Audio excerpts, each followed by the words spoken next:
Penjara ini bisa dikatakan sebagai surga yang diimpikan oleh siapapun. Karena di sini dari tahanan ke sipir, mereka semua adalah gadis cantik. Tapi penjara ini, untuk setiap tahanan wanita, ini adalah mimpi buruk. Karena penjaga penjara di sini paling suka menyiksa tahanan. Lepaskan ular untuk menggigit orang, dorong mereka ke kandang babi. Kocok dengan cambuk, masukkan ke dalam kukusan. Tahanan ini, setelah disiksa sampai setengah mati, akan ditutupi dengan selimut putih, dan dimasukkan ke dalam krematorium dan dibakar dalam kondisi masih hidup.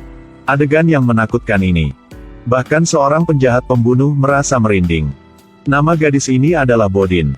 2 bulan lalu karena pembunuhan. Jadi dimasukkan ke dalam penjara yang menakutkan ini. Tapi tidak ada yang tahu bahwa dia disalahkan oleh orang lain. Dalam 2 bulan ini, Bodin masih menulis surat kepada pacarnya di luar, untuk menemukan kesempatan keluar dari sini. Suatu hari, ada sesuatu yang tidak beres. Saat para tahanan bekerja, wakil sipir memanggil Bodin, dan mengeluarkan selembar kertas darinya. Meskipun Bodin sudah mempersiapkan sebelumnya konten dalam surat, hanya dia dan pacarnya yang bisa mengerti. Tapi wakil sipir masih memperhatikan sesuatu. Segera mulai memberikan hukuman kejam kepada Bodin. Pada siang hari, sipir penjara menugaskan seseorang untuk menjemurnya di bawah sinar matahari. Pada malam hari, dia meletakkan Bodin di ranjang besi dan memukulinya dengan cambuk. Bodin pada waktu itu hanya menggertakkan giginya dan bertahan. Tidak mengatakan apa-apa.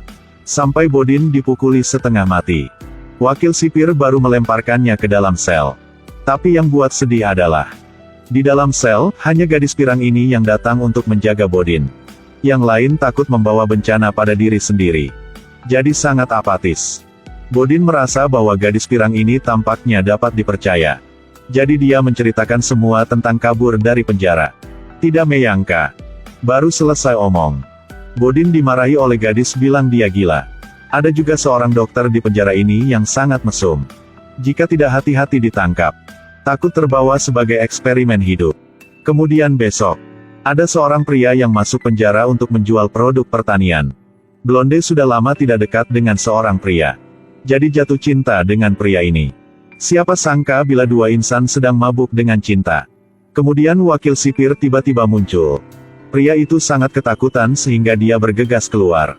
Dan si pirang dibawa ke penjara. Disiksa sampai tidak lagi menunjukkan wujud manusia.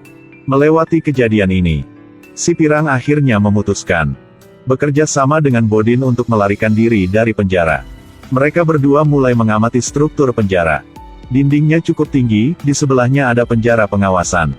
Tapi pintu besar ini hanyalah sepotong kayu yang membusuk. Hanya perlu terkena benda berat, maka pintu ini akan mudah rusak.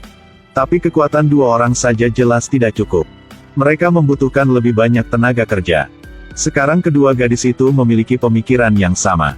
Dan melihat ke arah gadis berambut hitam dengan tubuh berapi-api. Rambut hitam adalah pemimpin perempuan di penjara ini. Pengaruhnya sangat besar. Itu sebabnya rambut pirang memutuskan untuk menantang rambut hitam. Selama dia bisa menjadi pemimpin, maka masalah sumber daya manusia akan terpecahkan. Pada jam kerja, pirang mulai menantang rambut hitam. Keduanya dengan cepat mulai berkelahi.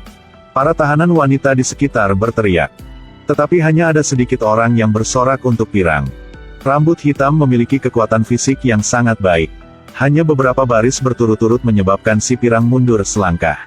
Berpikir bahwa rambut pirang akan dikalahkan oleh rambut hitam. Tetapi saat ini tampaknya ada sumber kekuatan potensial yang muncul. Rambut pirang secara alami dapat menarik rambut hitam ke dalam lumpur. Dan tekan dia di bawah. 15 menit berlalu. Rambut hitam udah kalah. Tahanan lain memandang si pirang dengan kekaguman. Jadi, perekrutan lebih banyak kawan dianggap sukses. Di malam hari mereka berkumpul bersama. Bicara tentang melarikan diri dari penjara ini. Pertama, mereka harus menyingkirkan penjaga di gerbang besar. Kedua, mereka membutuhkan sandera. Tapi hanya masalah pertama. Benar-benar memberi mereka waktu yang sulit. Mereka tidak memiliki senjata atau peluru di tangan mereka. Bagaimana bisa habiskan penjaga ya? Pada saat ini, rambut hitam itu tersenyum sedikit. Dia datang dengan sebuah rencana. Jadi, setiap hari kedua pria ini, mereka semua masuk penjara untuk menjual produk pertanian. Kedua orang ini Adalah beberapa pria yang bisa masuk dan keluar dari penjara ini. Banyak narapidana yang ingin mendapatkan makanan dan rokok dari luar. Jadi mereka melakukan transaksi dengan dua pria ini. Saat janggut panjang memberi makanan pada rambut hitam, katakan padanya, tepat pada waktu yang ditentukan untuk membuat penjaga keamanan di pintu pingsan. Maka rambut hitam adalah punya dia. Janggut panjang berpikir ini adalah bisnis tanpa kerugian. Jadi memenuhi persyaratan rambut hitam. Lalu, mereka berdua mulai mendiskusikan masalah siapa yang harus disandera. Mereka semua ingat dengan baik. Ketika mereka disiksa, ada orang gila yang selalu memakai topeng, berdiri di samping menonton kesenangan. Setan itu adalah sipir penjara. Jadi mereka memutuskan untuk menyandera sipir. Tapi aksinya belum dimulai. Lalu terjadi kacau lagi. Sipir memperhatikan sesuatu yang tidak biasa tentang mereka. Jadi diam-diam memanggil si rambut hitam untuk berbicara. Setelah beberapa kali ancaman, karena terlalu takut, rambut hitam menceritakan segalanya kepada sipir. Sipir marah, mengirim orang untuk menangkap semua tim dan mencari lagi. Untungnya, mereka sudah siap sebelumnya. Jadi tidak akan terungkap. Tapi sipir masih mencari alasan. Lalu menguncinya di ruangan tertutup. Sangat cepat, suhu di dalam ruangan naik. Tubuh mulai kesulitan bernapas, dehidrasi. Penjara lain untuk ini sudah terlalu akrab. Dan sipir sibuk bermain-main dengan dokter. Jelas tidak tertarik pada mereka. Karena itu, mereka hanya bisa menyelamatkan diri mereka sendiri. Mereka naik di atas satu sama lain. Akhirnya sampai di pintu besi. Mereka melihat kawat besi melingkar di pintu. Kemudian cobalah untuk menarik perhatian wakil sipir. Sementara sipir tidak berdaya. Kemudian menggunakan kawat besi untuk mencekiknya. Wakil sipir tidak bisa berbuat apa-apa. Jadi dia harus membuka pintu sel. Setelah keluar, mereka mengambil senjata mereka. Pergi ke kantor sipir. Kendalikan sipir dan nama dokter. Maka yang mereka butuhkan saat ini adalah mobil. Mereka bisa keluar dari sini. Tepat pada waktunya, dua penjual pertanian pergi ke penjara. Untuk mengeksekusi transaksi yang dijanjikan sebelumnya. Mereka berdua berbicara dan mabuk penjaga keamanan di pintu. Kemudian sebuah sirkuit memecahkan pintu penjara. Tapi tidak menyangka yang menunggu mereka. Tubuh yang sudah dingin seperti es punya rambut hitam. Sepertinya sipir membunuhnya setelah mendapatkan informasi. Dan bagaimana dengan tim Bodin? Juga seret keduanya ke grup. Mengancam mereka dengan pistol untuk mengemudi keluar dari penjara. Dalam perjalanan, Bodin menembak dengan sangat terampil.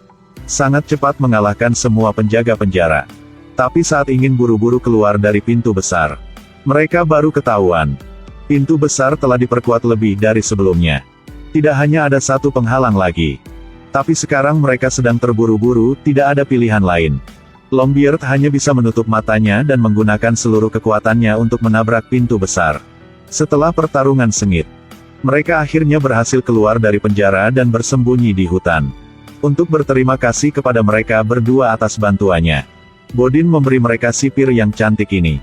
Sebagai hadiah terima kasih. Tapi belum mulai. Kemudian para penjara datang. Bodin untuk melindungi semua orang. Harus menggunakan pistol untuk melawan penjaga sendirian. Saat ini, suara tembakan bergema di hutan lebat, peluru beterbangan kemana-mana. Tangki bahan bakar juga dihancurkan oleh senjata. Bodin dan yang lainnya juga ditembak mati. Hanya Pirang yang tersisa mencoba merangkak di tanah. Melihat sipir bersiap untuk melarikan diri, Pirang menggunakan kekuatan terakhirnya. Lempar pemantik di tangan ke arah mobil. Pada akhirnya mereka semua mati. Tapi kematian sipir, dan kematian para tahanan wanita ini, membuat tanah ini harapan hidup yang kuat, dan masa